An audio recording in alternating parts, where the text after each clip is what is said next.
Good morning students. आज हम लोग पिछले पार्ट की चर्चा करने से पहले सिलेबस की थोड़ी सी चर्चा करेंगे। अब आप लोगों को पता ही है कि आप लोगों के यूनिट टेस्ट शुरू होने जा रहे हैं और सभी बच्चों को इस बारे में चिंता हो रही है। मेरे पास मैसेजेस भी आ रहे हैं कि सिलेबस क्या है, क्योंकि सभी को अब ये लग रहा है कि सिलेबस एक बार पता चल जाए कि क्या चैप्टर आने वाला है तो उस हिसाब से पढ़ाई शुरू करें। तो सबसे पहले मैं आप लोगों को सिलेबस के बारे में बता दूं। सिलेबस थोड़ा सा ही है क्योंकि यूनिट टेस्ट है, तो बहुत ज़्यादा सिलेबस नहीं है। तो पहला एक ही पार्ट आने वाला है अनुगुंज में से।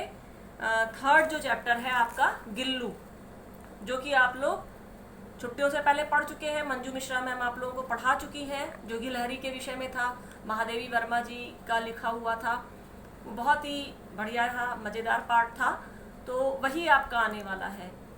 अब आपको इस बात का विशेष ध्यान रखना है कि एक तो आप जो पीछे बुक के पीछे जो क्वेश्चन दे रखे हैं उसके ऊपर डिपेंड बिल्कुल भी नहीं रहेंगे। आप ये मत सोचिए कि आपको जो क्वेश्चन पीछे दिए हुए हैं वो आपने लर्न कर लिए, या मैडम ने पढ़ाते समय कुछ एक्स्ट्रा क्वेश्चन दिए थे आपने उनको लर्न कर लिया और हो गया। नहीं, आपके बहुत सारे क्वेश्चंस अंदर से निकल के आएंगे। इसके लिए बहुत ज़रूरी है कि आपको पाठ को बहुत ज़्यादा डीपली पढ़ना है, बहुत ध्यान से पढ़ना है पाठ को। प्रश्न कहीं से भी निकल सकता है, ठीक है?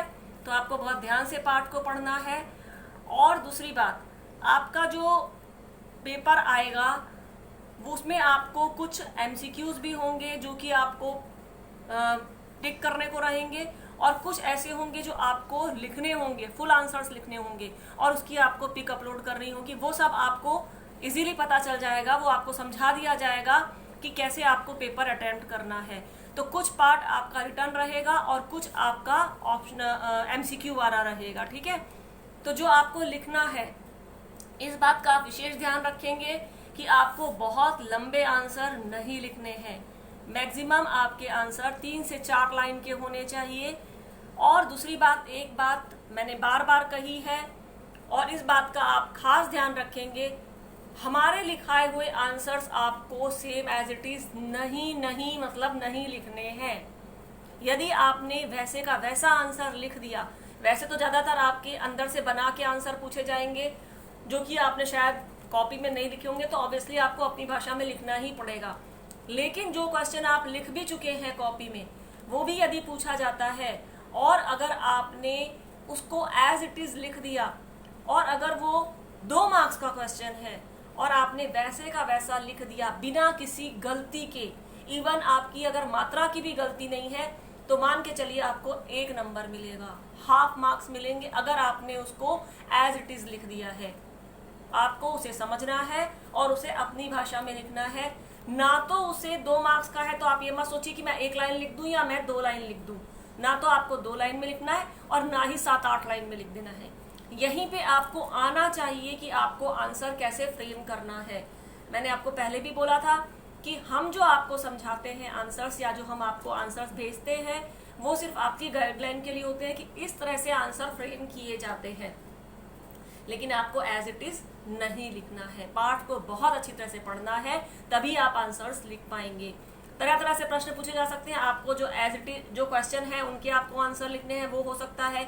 आपके अंदर से क्वेश्चन जो है एमसीक्यू में आने वाले हैं, वो आपको फिलअप के रूप में आ सकते हैं, वो आपको ट्रू और फॉल्स के रूप में आ सकते हैं। इस तरह से अलग अलग तरीके से आपके बुक के अंदर से क्वेश्चन निकल के आएंगे। तो आपको बहुत जरूरी होगा कि आप पाठ को बहुत अच्छी तरह से पढ़ करके रखें। एक ही पाठ है, वैसे भी कितनी देर लगेगी, आप उसको 2 बार 3 बार भी पढ़ लेंगे तो बहुत टाइम नहीं लगने वाला है। तो आपको जो है इस चीज का विशेष ध्यान रखना है। उसके बाद जो है व्याकरण में आपको, वो भी आपको मंजू मैम छुट्टियों से पहले करवा चुकी हैं। विलोम शब्द 1 से लेके 25 तक आपकी जो व्याकरण बुक में दे रखी है, आप एक व्याकरण की बुक अपनी खोल के देख लीजिएगा, मैम ने आपको टिक करवा ही दिया था 1 से लेके 25 तक। इसके अलावा आप ये मत सोचिए कि बस वही 25 शब्द आने वाले हैं। बुक में भी जब हम आपको चैप्टर पढ़ाते हैं, हम उसको आपको डिटेल में समझाते हैं। जो भी वर्ड्स आते हैं हम आपको उनके अर्थ समझाते चलते हैं, उनके पर्यायवाची, उनके विलोम बताते हुए चलते हैं। तो आपको वहां से भी वर्ड्स आ सकते हैं। वो जो 25 शब्द होते हैं वो इसलिए दिए गए होते हैं कि वहां पर अगर 100 दे रखे हैं तो आप 100 इतने सारे लर्न नहीं कर पाएंगे, इसलिए आपको बोला जाता है कि ये 25 शब्द आप लिख लीजिए, 25 शब्द आप याद कर लीजिए। लेकिन ये तो ग्रामर जो है, चाहे वो विलोम हो चाहे पर्यायवाची हो, ये तो अनंत है। जितना हम पढ़ेंगे उतना हमारा ज्ञान बढ़ेगा। देखिए, अगर आपसे कहा भी जाता है कि आप 25 शब्द ये याद कर लीजिए या 25 शब्द आपको एक कॉपी में लिखने, लेकिन मेरी हमेशा एक ये सलाह रहती है कि आपको सारे वर्ड्स पढ़ने जरूर चाहिए, क्योंकि हमारी कोई भी भाषा हो, चाहे वो हिंदी हो चाहे इंग्लिश हो, उसको हमको सुधारने के लिए हमारी वोकैबुलरी बढ़ानी बहुत जरूरी है। और वोकैबुलरी हमारी तभी बढ़ती है जब हम सारे शब्दों को पढ़ते हैं। हमको बहुत सारे पर्यायवाची मालूम हो, विलोम मालूम हो, अनेक शब्दों के लिए एक शब्द मालूम हो, तभी हमारी वोकैबुलरी बढ़ती है। तो आपको पढ़ना ही चाहिए। देखिए, कभी भी हमारी जानकारी, हमारा ज्ञान कभी भी व्यर्थ नहीं जाता है। तो आपको जो ग्रामर के जो हैं, जैसे विलोम शब्द हैं, वो आपको फिलअप के रूप में पूछे जा सकते हैं। फिलअप में या फिर आपको नीचे एमसीक्यूज में आंसर दे रखे होंगे, उनके रूप में पूछे जा सकते हैं। इस तरह से पूछे जा सकते हैं। या पर्यायवाची भी है, पर्यायवाची भी आपको उल्टा भी पूछा जा सकता है, ये भी ध्यान रखिए। प्लस शब्दार्थ जो है, शब्दार्थ जो आपको बुक के पीछे दे रखे हैं वो भी आपको लर्न करने हैं। और साथ में हम लोग आपको जब पाठ समझाते हैं, जो भी कठिन शब्द आता है उसका हम अर्थ बताते चलते हैं, तो आपको उनको भी ध्यान में रखना है। कहीं से आपको ऐसा भी हो सकता है कि शब्दार्थ आपका जो लिखा है, जैसे मान लो लिखा है उपचार, उसका शब्दार्थ लिखा है इलाज, हम उसको उल्टा करके भी पूछ सकते हैं। इलाज का आपको शब्दार्थ बताना है उपचार। तो इस तरह से आपको हर तरह से प्रिपेयर रहना है। आप ये मत सोचिए कि एमसीक्यू है तो बिल्कुल इजी पेपर आ जाएगा, ऐसा नहीं होगा। आपको तैयार हर तरह से रहना है। उसके बाद आपका पर्यायवाची शब्द है, वो भी आपको 1 से 15 तक टिक करवाए गए थे। अनेक शब्द के लिए एक शब्द फिलअप के रूप में आ सकता है, राइट ऑन एंड रॉन्ग के रूप में आ सकता है, या फिर आपको लिखने के रूप में आ सकता है, किसी भी तरह से आ सकता है। ठीक है, जो क्वेश्चन आंसर होंगे वो आपको लिखने होंगे और उसके बाद उसकी पिक भेजनी होगी, और जो एमसीक्यू होंगे वो आपको मोबाइल पे ही अटेंड करना होगा। उसके बाद शब्द शुद्धिकरण है, जहां पर आपको गलत मात्रा में लिखा हुआ शब्द दिया गया होगा तो आपको उसको सही मात्रा वाला शब्द कैसे लिखा जाता है वो आपको लिखना है। ठीक है, उसके बाद है लिंग है आपके सिलेबस में। लिंग में नॉर्मली परिभाषा देखिए, ऐसे तो पूछी नहीं जाती है कि स्त्रीलिंग की परिभाषा लिखिए या पुल्लिंग की परिभाषा लिखिए, लेकिन हमको हमेशा सारी परिभाषाएं पता होनी चाहिए।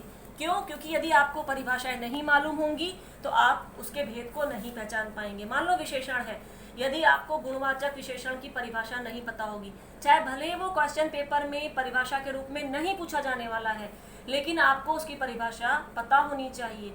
अगर आपको परिभाषा पता होगी तभी तो आप पहचानेंगे ना कि वो गुणवाचक है कि वो संख्यावाचक है, कौन सा विशेषण है।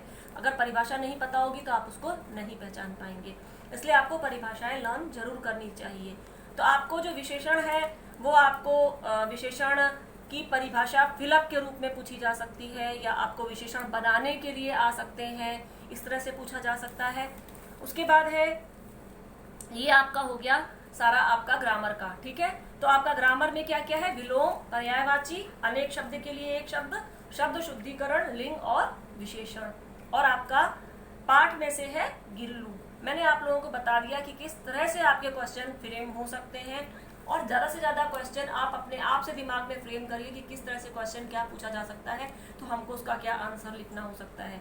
आप ये मान के चलिए कि एक लाइन वाला क्वेश्चन तो ऐसे एकदम से नहीं पूछा जाएगा, वो आप लोगों को ट्रू और फॉल्स में या फिर आपको एमसीक्यू में आ सकता है, लेकिन आपको जो नोटबुक में लिखना होगा वो एक सेंटेंस वाला नहीं आएगा वो, क्योंकि आपको 3 से 4 लाइन में लिखना रहेगा। तो आप पूरा पाठ समझ के, अच्छी तरह से पढ़ के, समझ के तैयार रहिए, और इस तरह से आप अपनी तैयारी शुरू कर दीजिए अपनी। बहुत सारे बच्चे मैं देख रही हूँ वीडियोस नहीं देख रहे हैं, परेशानी उन्हीं को जाएगी। अगर वीडियोस नहीं देखेंगे उन्हें कुछ भी समझ में नहीं आएगा। ठीक है, ये हो गई आपके सिलेबस की चर्चा।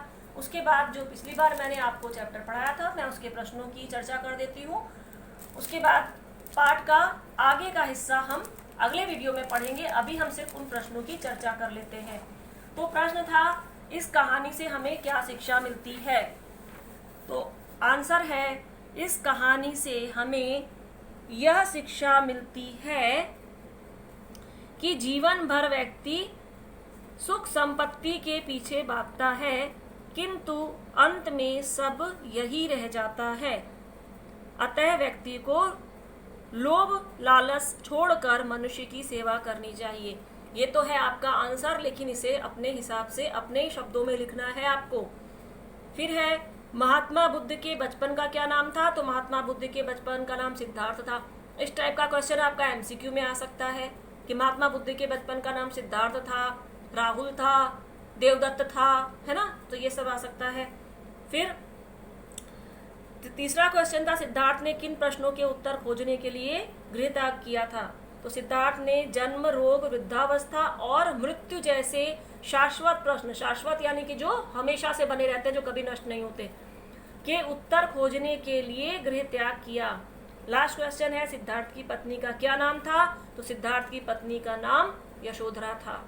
ठीक है, ये हो गए आपके चारों क्वेश्चन। इनको आप लिख लीजिए और इन्हें अपने शब्दों में समझ लीजिए कि आपको कैसे लिखना है अगर ये क्वेश्चन आते हैं तो ये तो हो गई अपनी सिलेबस की चर्चा और अपने पिछले प्रश्नों की चर्चा। पाठ के आगे का हिस्सा हम लोग नेक्स्ट वीडियो में देखेंगे।